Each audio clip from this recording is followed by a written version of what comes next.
avoir cautionné 240 millions, on lui a octroyé la possibilité, voilà, d'aller continuer ses occupations, mais sous contrôle judiciaire. Ça veut dire que la procédure n'a pas encore du tout terminé, parce que ñu ngi koy surveiller. Ça veut dire que ni à tout moment, il y a des choses yoo xamante ni voilà, mën nañ ko ci woo.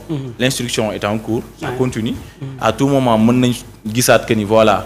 am na ay faits yoo xamante ni peut-être des éléments yoo xamante ni on l'avait pas au début et actuellement nous le juge a ces éléments entre ses mains. À tout moment mën nañ ko woowaat ko mettre les choses sur la table pour expliquer que voilà voici des éléments et de preuves yoo xamante ni voilà amuñ ko au début mais actuellement am nañ ko parce que l'enquête a continué, l'instruction a continué, les juges continueront de faire le travail. À tout moment donc mën nañ génnewaat ay faits yoo xamante ni yi ñu koy mën a inculper la toujours est-il que sous contrôle judiciaire la nekk. Donc du coup da ngay gis que ni toujours kon gars yi même bu fekkee ni bàyyi nañ ko mu dem aussi il est surveillé. Il est surveillé donc am na possibilité vaquer à ses occupations. Mais tamit amul possibilité def yenn yi nga xamante ni une fois ñu placé ko sous contrôle judiciaire. Parce que sous contrôle judiciaire dafa am ay mesures yoo xamante ni moom lay àndal. dañ lay interdit carrément ne lii ak lii nga mën a def fii ak fii nga mën a yem donc du coup. Tout est encadré par la loi. Donc nga comprendre carrément que ni peut-être ñu ci bëri du leen neex ñu gis situation bi nu mu demee parce que xam nga tey Ouzin bu ñu lay. Mais Ali, est-ce que vous êtes à l'aise en fait ci dossier bi. Non xam nga. Vous les pacifiens, est-ce que vous êtes à l'aise. xam nga j'ai l'impression que da ngeen ci xaw a am genre kersa. Non parce que en fait bon nga baal ma quoi. Parce que comme ni ma ko waxee la tour des Mamelles di projet boo xamante ni ñu ngi ko doon wax. Que ni projet bu mën na ci am ay jafe-jafe. D'accord déglu nañ sax Ahmed Aïdara mu ciy ñëwaat. ci projet 38 milliards bi nga xamante ni mu nekkee CDC mu lancé woon ko. ñu bëri ñu jàppoon ni ci dossier bi ni dinañ ko ci boole malheureusement amul.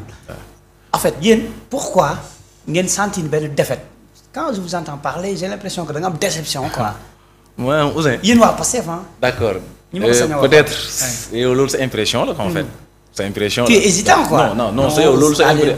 peut-être non yoon. Comme si que yéen voilà bëggoo leen woon loolu en fait. mu ñibbi këram voilà non xam nga nag ñun quoi que l'on puisse dire. ñun on respecte les textes et aussi on exige à ce que les textes soient respectés par les autres. ñun loolu moo mos a nekk suñu gëm-gëm même quand on était dans l'opposition. maanaam on prenait à ce que la justice soit indépendante. loolu lañ doon yóbbu fépp justice bu indépendante lañ bëgg donc du coup du question que ni maanaam dañ ci am lu ñu neexul wala. bien vrai que peut-être. ñun jàpp nañ ni. Aliou Sall y a des dossiers beaucoup plus sérieux qu'on pouvait soulever parce que ñun loolu à vrai dire man loolu laa jàpp ko am na niveau je me dis que ni y a des dossiers beaucoup plus sérieux yoo xamante ne waroon nañu ko mën a soulever pour le cas de Aliou Sall avant que ñuy wax dossier de 248 millions bu nga xam ne daf ko lié ci benn terrain. Parce que quoi que l'on puisse dire tamit Aliou Sall au-delà de CDC occupé woon na fi nekkoon na fi occupé na fi yeneen fonction yu dul CDC. nekk na fi ay actionnaire ci ay entreprises. donc par rapport ak. Petrosen rek déjà rek loolu dafa nekk un dossier boo xamante ni ça mérite encore des éclaircissements. parce que ñun dañu soxla ay éclaircissements ci dossier boobu noonu nga xamante daf ko lié ak Petrosen. soxla ay éclaircissements ci dossier bi nga xamante ne nii maanaam moo ko lié ak Tour des Mamelles. parce que dafa nekk ay dossiers yoo xamante ne nii maanaam yëpp Aliou Sall yi dafa nekkoon au fond du dossier. te dossier nu mu aboutiré dañuy gis carrément que dafa am ay suspects. ay transactions yoo xamante ne nii voilà c'est pas justifié xamuñ fu xaalis bi jaar donc c'est très normal à ce qu'on demande à ce que la justice revienne sur ces dossiers-là mën ko teg sur la table. amuñ nag benn haine contre la personne. mais am nañ droit ni am na ay dossiers yoo xamante ni Aliou Sall moo ko yoroon du moome la moomu la askan bi la. te liñ ci nga xamante ni moom lañ ko dénkoon am na li ci louche gisuñu carrément benn transparence ñu ne dossiers yi nañ ko mettre sur la table au lieu de mettre des dossiers de 240 millions sur la table. y a des dossiers des milliards yoo xamante ni daa épinglé Aliou Sall mettre ñu sur la table ñu mettre des dossiers de 240 millions. Ban appréciation nga am ci l'affaire tudd Aliou Sall waaye Sène. allez-y. waaw jërëjëf bon. tout d'abord dossier Aliou Sall. ñun sunu naataange réew tout d'abord du cautionner képp koo xamante ne da ngay jël alalu askan bi du cautionner. affaire enrichissement illicite. tamit dafay xeex ci wàllum corruption. qu'il soit intellectuel, que la corruption soit financière, que la corruption soit morale, xam nga physique, corruption maanaam ci pàcc yépp suñu naataange réew daf ciy xeex bu jéggi dayoo mais su ma déggee monsieur Thiam. muy wax di leeral loolu moom je pense que des fois da nga dem ci droit suñu naan la nul n'est censé ignorer la loi donc bu ñu xoolee ba ci biir moom mi ngi nekk di relater li nga xam ni mooy parquet. ak diggante parquet ak les magistrats de debout avec les magistrats de siège. kii lii mooy rôle am kii mën na ñëw ne la bon damay ñaan kii nga tëj ko ci 1 an léegi magistrat de siège bi bu ko neexee xool lan la ko yoon may lu ko droit may moom mu def ko boo ko neexee nekk sax libéré naa ko xam nga loolu mi ngi ci toile bi mi ngi ci réseaux sociaux ñëpp xam nañ ko mi ngi ci taxi yi loolu ku dem tribunal sax di nga xam ni ça se passe comme ça xam nga loolu ça fait même pas l'objet d'un débat mais le problème qui se pose mooy d'où l'on vient ak fan lañ yegg si tey c'est ça le véritable problème. boo xoolee bi ci biir parce que moom mi ngi koy wax ci biir waxam nee na moom mi ngi attendre ci dossier yoo xamante ne ay milliards la. léegi nag dossier milliards duñ ko fa bàyyi dem jël benn dossier boo xamante ne valeur bi 240 millions la ñu teg ko ci ndodd Alioune Sall. ay affaire de terrain. kon ñoom waa Pastef ñu ngi xaar leneen loo xamante ne lu bokkut ak 240 millions boobu mooy maanaam li leen seen leader kooku noonu. c'est kooku noonu. kooku noonu amul tur. waa ki topp ci Diomaye. Sonko. waa ki topp ci Diomaye. Ousmane Sonko. Ousmane wala. le premier ministre Ousmane Sonko. am na lu mu leen diggoon. dig ko askanu maanaam waa Pastef. wala ni tii daf ñoo yoral suñuy. milliards. dem na ba 6 000 milliards. xam nga ba am na koo xamante ne ci la jaaree nekk maire. mooy le maire de Guédiawaye. moom loolu amul benn programme campagne bu dul sunu 400 000. n'est-ce pas. nga dégg nga dem ba l'Afrique a un incroyable talent nga dem ba gis benn gosse dem ba foofu taxaw foofu di wéy loolu. kon nga xam ne kon sunu Sénégal bi régressé na di wéy Aliou Sall sunu 400 000 loolu mi ngi ci réseaux sociaux boo demee tàppe ko l'Afrique a un incroyable talent di nga ko fa fekk mais jóge ci maanaam xàccum gaynde daanu yoo laa fi gis.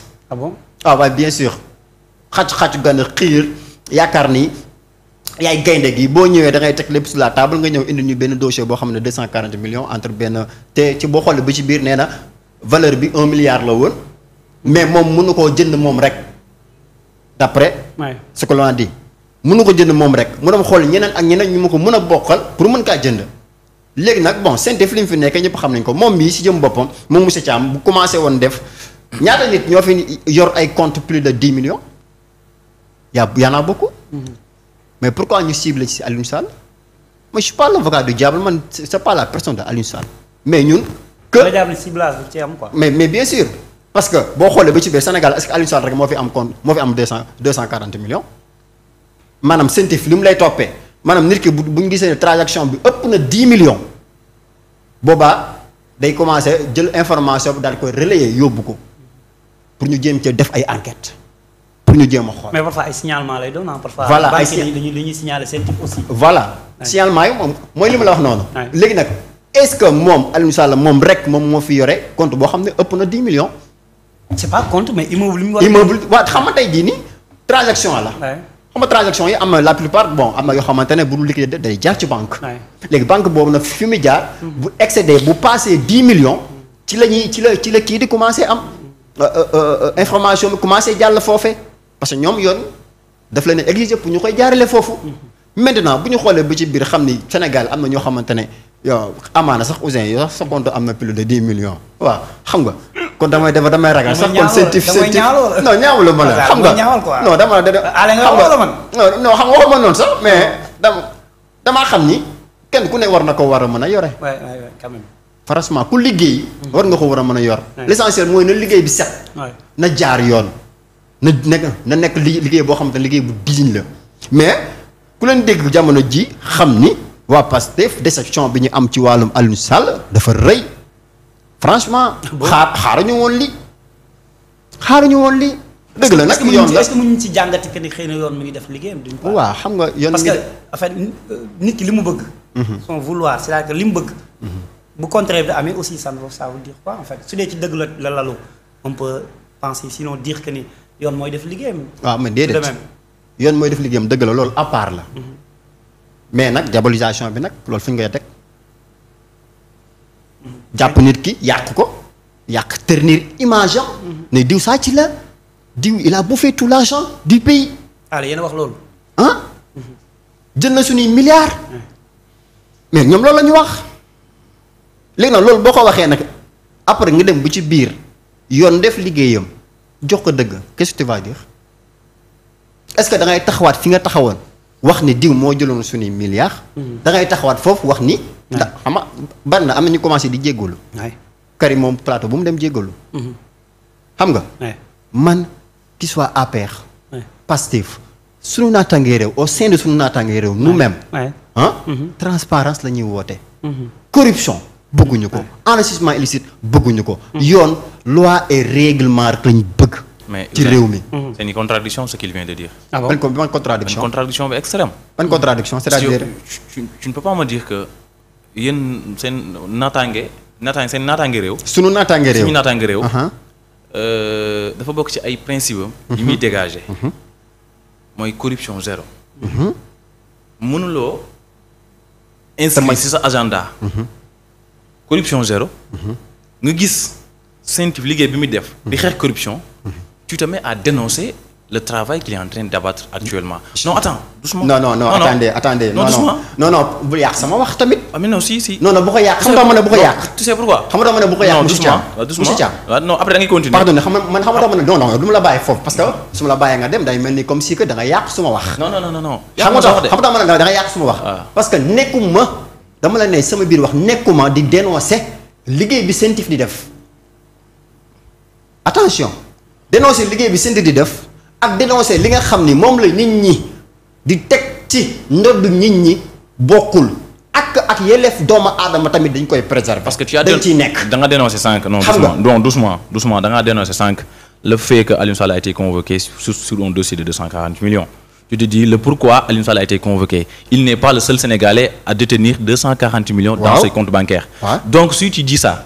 carrément yow à ton niveau tu sais carrément que tu es en train de dire que le travail que CENTIF est en train de faire. c'est pas un travail qui vaut la peine et puis yéen mënu leen di dégager mënu leen am inscrit ci seen charte zéro corruption CENTIF di xeex corruption di def liggéeyam ngay dénoncer liggéey bi CENTIF di def en fait c'est contradictoire. non soyons logique. attendez problème bi mooy que ni doucement dafa nànk rek le problème qui se passe mooy que ni yéen maanaam amul leen.